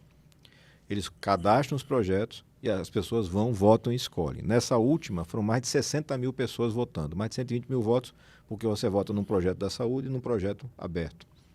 E quando você deixa o povo escolher, e a gente quer, como governador, trazer o orçamento participativo... Dessa mesma forma também. Da mesma forma, só que daí para o caixa todo do Estado. Quando você deixa o povo escolher, ele não erra, não. Porque ele sabe onde está o problema. Ele sabe se ele precisa mais de uma quadra esportiva, de uma creche. Ninguém sabe mais do que a população. Todas as vezes que a gente fez votação, por exemplo, a oncologia chama atenção, o tratamento do câncer. Sempre. Porque as pessoas sabem, todo mundo tem um parente que morreu, que sofreu numa fila de tratamento. E a turma que está aí no poder, 20 anos, não conseguiram tirar do papel um hospital do câncer. A bancada foi e fez um hospital em Lagarto, esse ano ainda está inaugurando. Em 2 anos. A bancada federal. Com senadores. A bancada federal, a gente recebeu a proposta do Hospital de Barretos, o Hospital do Amor de Barretos, que é o Hospital do Câncer referência no Brasil. E está sendo já concluída uma unidade em Lagarto. Vai ser modelo para o Nordeste, toda estruturada, toda feita com verba da bancada. O governador nunca ajudou, pelo contrário, sempre foi contra. O que ele fez foi fazer novamente uma licitação aqui em Aracaju, está fazendo de novo uma terraplanagem ali por detrás do Hospital João Alves. Quem passar lá vai ver. Lama e terra de novo. E milhões e milhões e milhões de reais que você vai jogando ali. E o povo morrendo. Então, se você escutar o povo, se você respeitar o povo, as coisas acontecem. A gente, quando vê muito, pessoal, porque o senador traiu o Bolsonaro, porque o senador isso e aquilo. Mas essas informações, quem está aqui conversando, eu acho que tem que chegar mais ao povo mesmo, porque assim, uma forma diferente, uma forma justa, que o senhor trata as emendas, como o senhor disse, não é do senhor, é para o povo escolher. Parabéns, senador. Obrigado. Né? Obrigado. Assim, muito, muito importante. O dinheiro é do povo. É o povo que tem que escolher para onde é que o dinheiro vai. E essa coisa de trair Bolsonaro é só olhar a verdade. É só ir lá na internet. Você fez campanha comigo. A campanha era para Marina Silva. Verdade. Agora, sempre teve esse diferencial. Eu respeito o eleitor de Bolsonaro como eu respeito o de Lula. É um direito da pessoa. Eu posso não concordar, mas é um direito da pessoa. Eu tenho que respeitar. Tratar bem e respeitar as pessoas. Tentar entender o que eles querem. Que no final das contas, quando você passa uma peneira, quando você tira essa história das carinhas famosas, o que a gente quer, a maioria dos sergipanos, dos brasileiros, é poder fazer as coisas funcionarem. A maioria dos sergipanos trabalha, não quer se encostar, não. Não quer esmola, não quer ter oportunidade. Quer poder levar os filhos para uma escola que preste. Isso não é questão de ideologia de esquerda ou de direita. Eu sempre digo, você gosta da esquerda, vota na esquerda, gosta da direita, vota na direita. Agora escolha alguém honesto. Verdade. Porque a turma que está aí já mostrou que não é. Senador, o senhor falando de escola, né? A gente viu que o presidente, ele abriu, como se dizer, para os estados escolherem se iam querer ou não as escolas cívicos militares, né? Sim. E nosso governador, pelo que eu entendi, ele não quis nenhuma escola desse tipo. O que é que o senhor tem em mente em relação a essas escolas cívicos militares, né, no geral, e se o senhor vai implantar aqui no estado, caso o senhor chegue no governo? Se o governo federal oferecer e financiar, tem que aceitar, porque é um bom projeto. O problema desse modelo é que é um modelo que não é para expansão. Ele é mais caro, ele é para um público limitado. E nós temos dezenas de milhares de alunos. Então, o que eu preciso é de escola em tempo integral, fortalecer a rede de ensino sergipana, respeitar o sindicato e os professores, conversar. Belivaldo destruiu a carreira do magistério. Ele não atendeu a segurança, ele tratou mal a segurança, ele destruiu o magistério. Tem mais de 10 mil funcionários da saúde que não receberam aumento nenhum, que é a turma das fundações. A gente vai desfazer esse mal todo que Belivaldo fez, ouvindo as pessoas conversando. Mas o modelo específico da cívico-militar, ela é para uma coisa pontual. Como sempre foram nas escolas militares. A escola militar não é invenção de Bolsonaro, a escola militar está aí e com muito bons resultados. Em alguns pontos específicos, especialmente na área de exatas, você tem destaques nacionais que foram formados em escola. Eu tenho um colega de gabinete compartilhado, que é deputado estadual hoje no estado do Rio de Janeiro, o Renan, que foi aluno 01 de escola militar no Rio. Então, agora tem essa coisa de ideologia, o pessoal começa a achar que tudo é ruim. Diz, não, militar é ruim. Não, negativo. É bom, é bem feito, funciona, mas não é modelo para tudo. Então, se o governo federal oferece, não vejo nenhum motivo para rejeitar. Mas mais importante para a quantidade de gente é equipar e estruturar o que eu tenho hoje. Eu preciso da escola em tempo integral avançando com qualidade. Eu preciso garantir a continuidade do serviço público. Eu sou um defensor do concurso. Essa turma que está aí, que se fantasia de esquerda, acabaram com o concurso público, é tudo terceirizado, na mão do mesmo empresário de sempre, que é um empresário só. Não sei quantos são os laranja, mas o empresário mesmo é um só. É dono dos terceirizados de Sergipe. E as contratações temporárias, que atrapalham a continuidade do serviço público. Eu fui para o Ateneu, que é o centro de excelência, é para ser a melhor escola do estado, e é muito boa. Os alunos reclamaram de falta de merenda e de descontinuidade do corpo técnico, que são contratações temporárias, acaba o temporário, passa 2, 3, 4 meses para contratar de novo. E são serviços que são de necessidade contínua. Educação, assistência, segurança, saúde, é contínuo. Não é uma coisa provisória, não. Então, a gente tem que trazer de novo a rotina de concurso público, a gente vai fazer isso. São várias áreas que têm necessidade. Apoio e assistência agrícola, por exemplo, é uma área importantíssima, destruída pelo governo no tempo. Eu acho que quando teve concurso foi lá em João Alves, lá atrás. E aí como é que fica o pequeno produtor rural? Porque o grande ele se cria sozinho, ele tem assistência técnica própria, ele tem acesso ao banco. O pequeno não tem nada. Ao longo do mandato, a gente deu muita assistência para cooperativas, para associações de pequenos produtores. O impacto é muito grande. O pessoal às vezes fala, tem que trazer para cá uma grande indústria para empregar 300 pessoas. E aí você vai dar uma isenção de 100, 150 milhões de reais para essa grande indústria. Você faz investimento numa cooperativa, gasta R$ 2 milhões e você está dando emprego e renda para 300 famílias. E o que é melhor para Sergipe? A grande indústria dos 150 milhões ou de 2 milhões que atendeu a 300 famílias? Verdade. E não é nada novo, não é invenção, já funciona assim em outros lugares. A gente quer trazer para Sergipe o que tem de melhor. Nosso estado é o menor, ele tem que ser o melhor. E o contrato, quando acaba dessas empresas, se o governo não renova a isenção de impostos, eles vão embora. Vão embora. Quer dizer, não tem nem um prazozinho para que eles paguem alguma coisa. Quantas a gente já viu embora aqui? Eles ficam o tempo da isenção. Acabou a isenção, ele vai embora, deixa aí o esqueleto. Algumas, infelizmente, nem pagar os funcionários pagam. Aconteceu com a Nassau, um monte de empregado que ficou lá ao Deus dará, ali da região do Nossa Senhora do Socorro. A gente tem que trabalhar bem nisso, concurso público, continuidade no trabalho, para você reestruturar a máquina. Ela não precisa ser inchada, mas ela tem que ser eficiente. E eficiência significa ter gente contratada, treinada e bem paga para dar o resultado, em todas as áreas. Senador, recentemente acompanhamos o trabalho do Movimento Polícia Unida, as suas tentativas, né, de conversar com o governador de Sergipe na luta pelas principais pautas da categoria, adicionado de periculosidade, a reposição inflacionária, projeto de reestruturação da carreira. Dos pré-candidatos ao governo de Sergipe, o senador Alessandro, o senhor, no caso, né, foi o único que não divulgou reunião com o grupo, nem divulgou a foto vestindo a camisa do movimento. Quem faz aqui a pergunta o porquê, no caso. Eu não preciso vestir camisa de polícia, eu sou polícia. Eu sou policial. Eu não tenho que me fantasiar para enganar ninguém. E não sou malandro para chegar em reunião, botar uma camisa de sindicato e dizer vou dar 100% de aumento, como teve gente que fez. Eu sou um cara sério. Eu tive reunião com todas as lideranças. Aconteceu lá no auditório do meu gabinete. Todos estavam lá do Polícia Unida. E o que eu combinei com eles é que não daria divulgação para não prejudicar o movimento. Porque eu sabia que Belivaldo Chagas ia usar isso contra o movimento. Então, ao invés de fazer propaganda para mim, eu fiz o que era melhor para o movimento. Todos estavam lá presentes. Então, essa turma toda que está aí falando, estavam todos lá. Que eu não sabia, eu creio que muita gente também não sabia que o senhor chegou a conversar com as lideranças. Recebi todos. Mas foi um acordo, no caso, em abafar. Exato. Eu digo, se eu colocar aqui, na mesma hora Belivaldo vai gritar que é porque vocês estão fazendo um movimento político. Que no final das contas foi o que ele fez. Ele acabou a conversa com o pessoal por e-mail. Ele nem recebeu os policiais.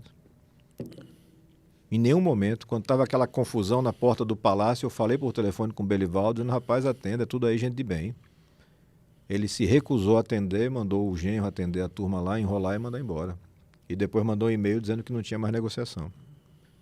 Então, o que eu fiz foi tentar ajudar da melhor forma, que é dando espaço para o sindicato. Porque sindicato é sindicato, política é política.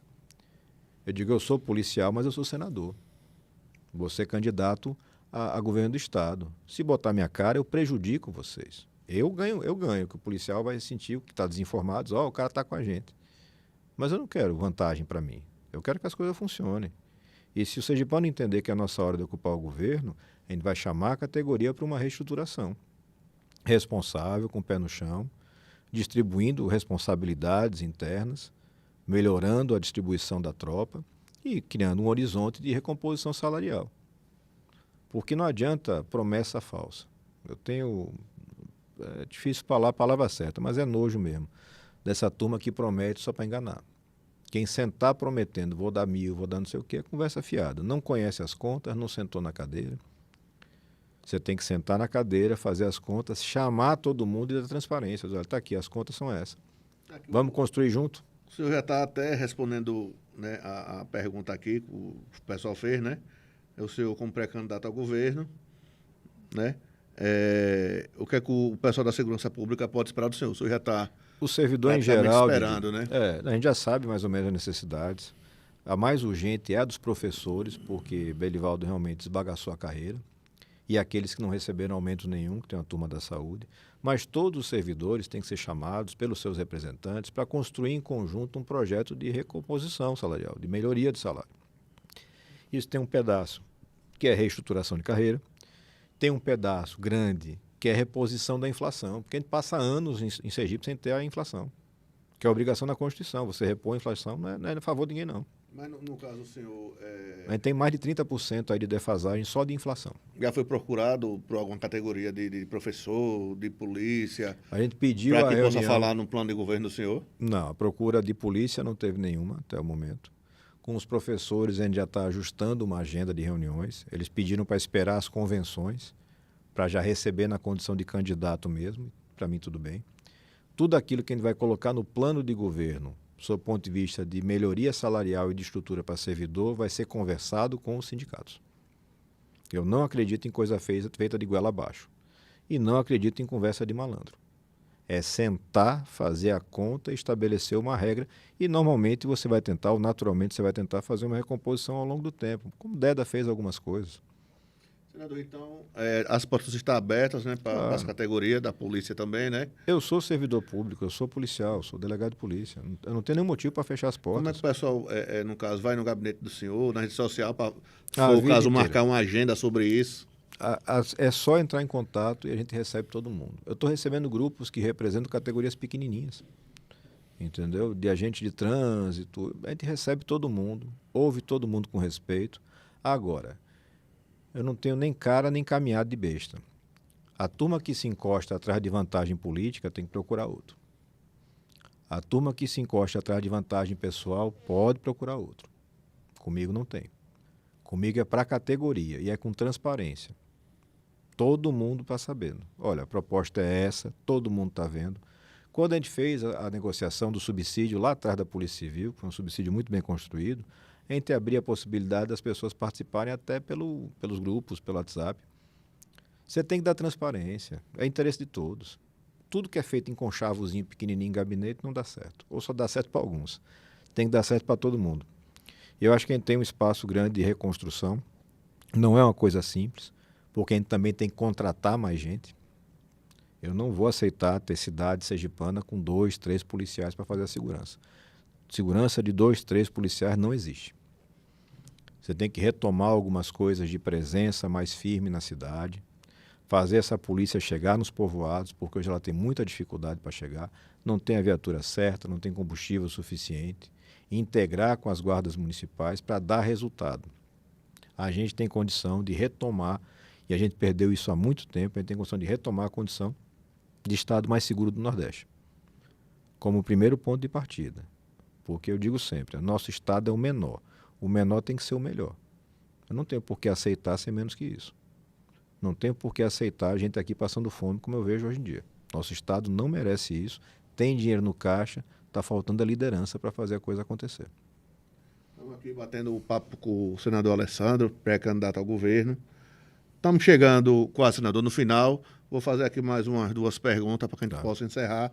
E peço que vocês compartilhem, adicionem aí o canal no YouTube, para que esse papo possa chegar e tirar as dúvidas de muita gente, né, como algumas coisas também eu vim ter o conhecimento hoje. Como o senhor falou que nenhuma categoria da polícia ainda procurou o senhor, né? Mas eu sempre vejo nos grupos alguns questionamentos. Eu passar aqui para o senhor, claro, e o senhor depois vai respondendo. Um deles é a questão da lista tríplice, né? Da escolha do comandante. A outra coisa que o pessoal pede muito também é que tem até um ditado, né? Se houver vaga, se o senhor tem um plano para o militar ele entrar, né, hoje na polícia, e quando sair lá com 30, 35 anos, ter uma carreira para ele não estar esperando vaga, não estar esperando questão de... São 2 coisas de importantes e que têm que ser bem feitas, né? Primeiro, a lista tríplice para comando. Vale também para a Polícia Civil, vale para os outros cargos. A gente pode cogitar com todos votando. Lista tríplice só com oficial votando, esqueça. Então o senhor concorda? A se gente for pode praça... fazer, mas o praça tem que votar também, você tem que dar uma proporção de voto aí para que você tenha, se é para ser uma democracia de verdade. Agora, a ideia do mandato é muito importante, mesmo que não seja por lista tríplice, mas você dá uma autonomia para o cara que está lá comandando, é muito bom porque o serviço fica mais técnico, mais profissional. São coisas que a gente pode avançar. E esse outro ponto que você perguntou, com relação à progressão na carreira, veja, o plano de cargos e salários ele tem que ter começo, meio e fim. Quando você coloca no meio do caminho condicionantes, que é o se tiver vaga, não é um plano de cargos e salários. Porque aí você fica dependendo. E quando você lembra que em Sergipe a gente ainda paga o adicional de permanência para quem completou o tempo e não quer ir embora, você trava toda a carreira. Você não tem nenhum motivo para sair mais. Deveria ser uma coisa fora a parte, já que o policial quer ficar, né? Quer ficar, Mas você tem que tirar ele do quadro normal para que você possa ter o fluxo andando. E aí tem que cuidar disso. Mas são coisas que exigem a escuta da corporação. Você tem que ouvir o comando, você tem que ouvir o praça, você tem que ouvir abertamente todo mundo, construir uma proposta que seja de consenso e executar.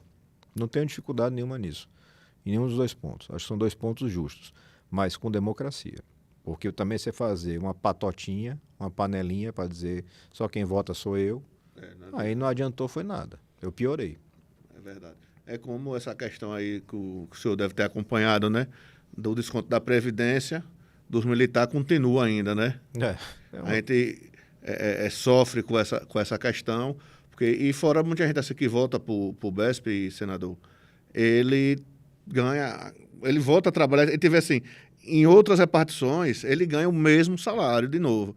Já no caso da polícia, ele ganha tipo uma gratificação, Isso, coisa adicional. menor, né? Então, assim, é um sofrimento. Tem vezes que a pessoa ele quer até estar no BESP por estar, porque não quer estar em casa, porque ama a polícia também, né? Aí, deixar essa pergunta para o senhor. A outra seria em relação ao ticket de alimentação, né, que o pessoal vem pedindo. Acho que, inclusive, o deputado Jorge Passo fez uma indicação para que viesse no contra-cheque. Sem dúvida. Né?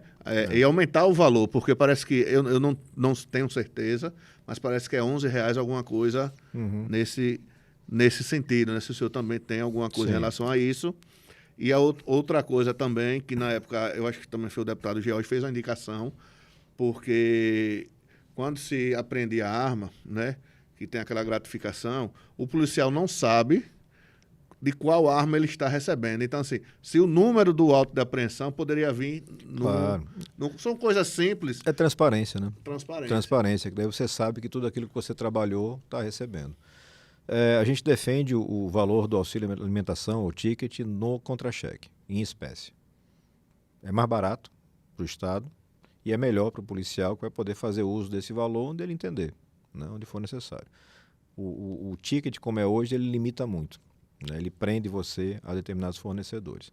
E a revisão do valor parece que é urgente, né? A gente tem que atualizar isso. Eu também não tenho o valor atual do ticket alimentação da Polícia Militar, mas é nessa faixa, era 9, 8, ele subiu um pouquinho para 11, 12, mas não é mais compatível com uma alimentação completa.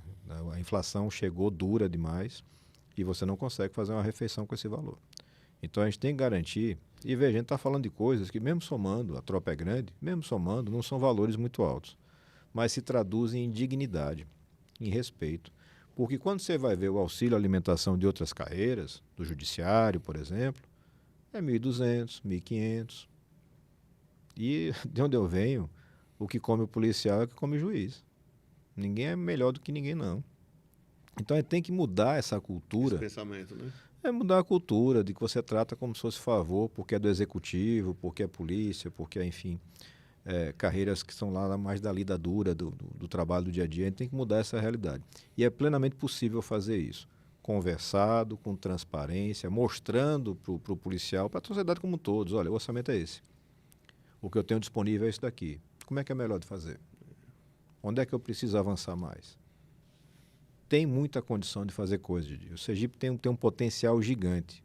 Agora, já está mais do que provado que com essa turma não dá. Eu fiz essas perguntas no final, né, por eu ser militar também, né? Claro. Questões de padronização, senador, de viatura, quem te viu, que no Brasil inteiro, praticamente, a Polícia Civil, ela padronizou, Sim. Né? Muda pouca coisa, uma faixa ou outra, mas o que mais muda mesmo é a bandeira do Estado, né? Isso. E a gente também vê aqui no Estado, a gente não sabe de quem, assim, de quem é a culpa, porque a gente vê muitos prédios da Polícia Civil, reformado, bonito, e muitas vezes, quando é para o policial militar, é de qualquer forma. Falta aí um certo profissionalismo. Tem umas coisas que eu não entendo, né? Respeito, porque não estou no comando nesse momento, mas eu não entendo, por exemplo, a destruição que se fez com a RP. A RP sempre foi uma unidade de destaque da Polícia Militar e se mudou totalmente o formato e se fragilizou, jetando do mesmo jeito. Se fragilizou a unidade.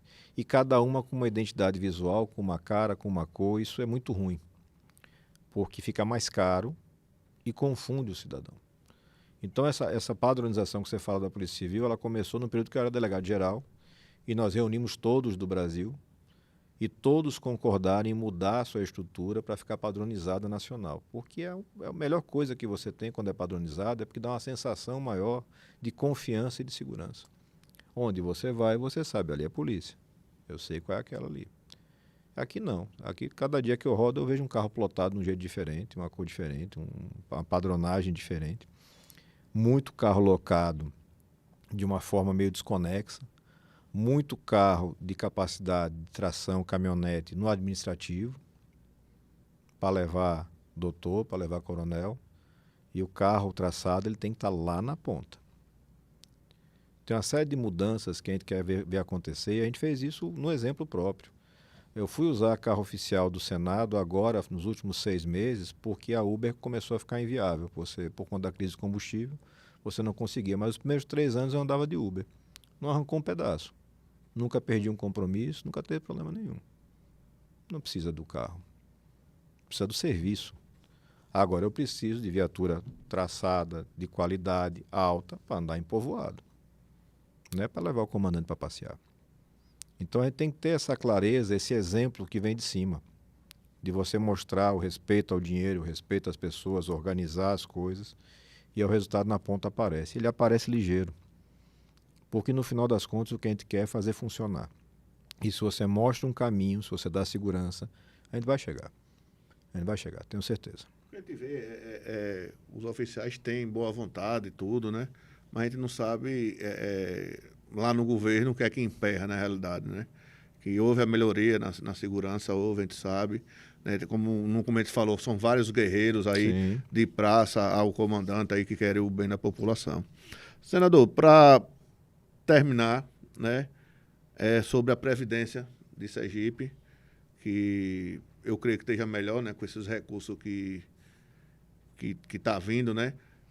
E qual é a possibilidade, ou se o senhor tem algum plano em relação ao Sergipe Previdência, ele sei que nem acho que é o INSS, emprestado o próprio Sergipe Previdência para que o funcionário público, né, tenha umas condições quando precisar e aqueles juros volte para o próprio Sergipe Previdência, para que tenha um volume lá na frente que não precise estar pedindo socorro a ninguém, né? É um bom projeto, mas a gente precisa primeiro abrir a caixa preta.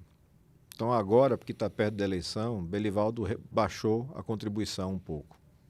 Quando ele baixa, ele está tirando 50, 80 milhões do cofre da Previdência. A gente tem que chegar, olhar e fazer as contas.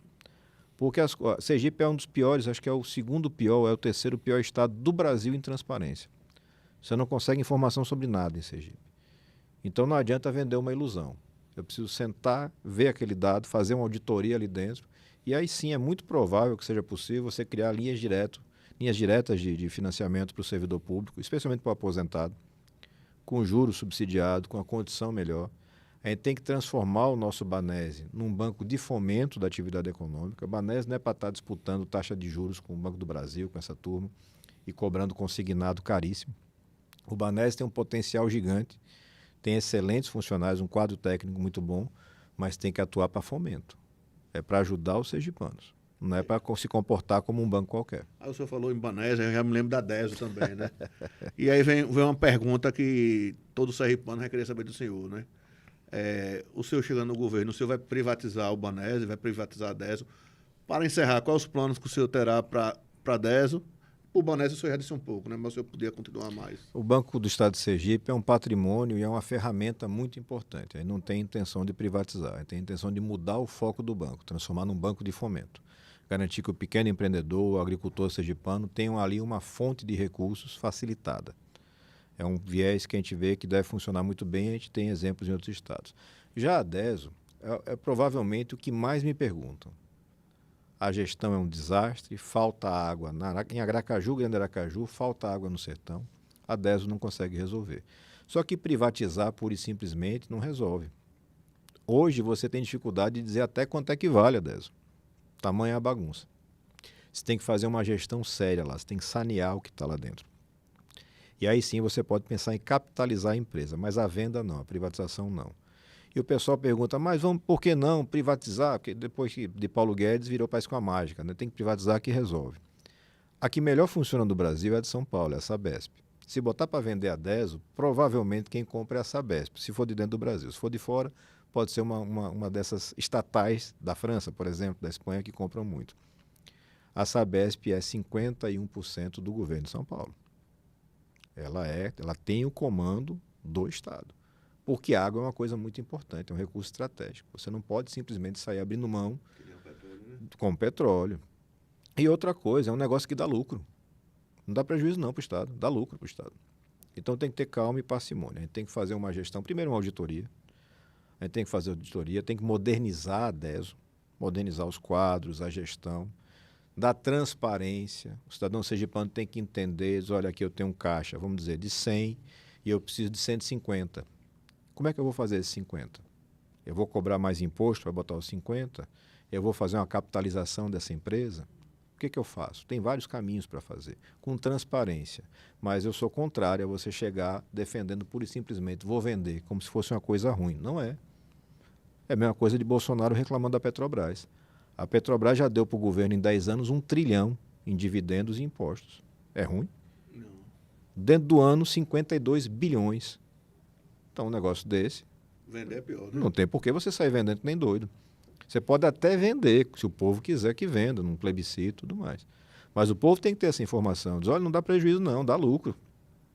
E o que vai gastar agora para dar voucher para motorista de caminhão e taxista, o lucro só da Petrobras paga e na sobra quase o dobro.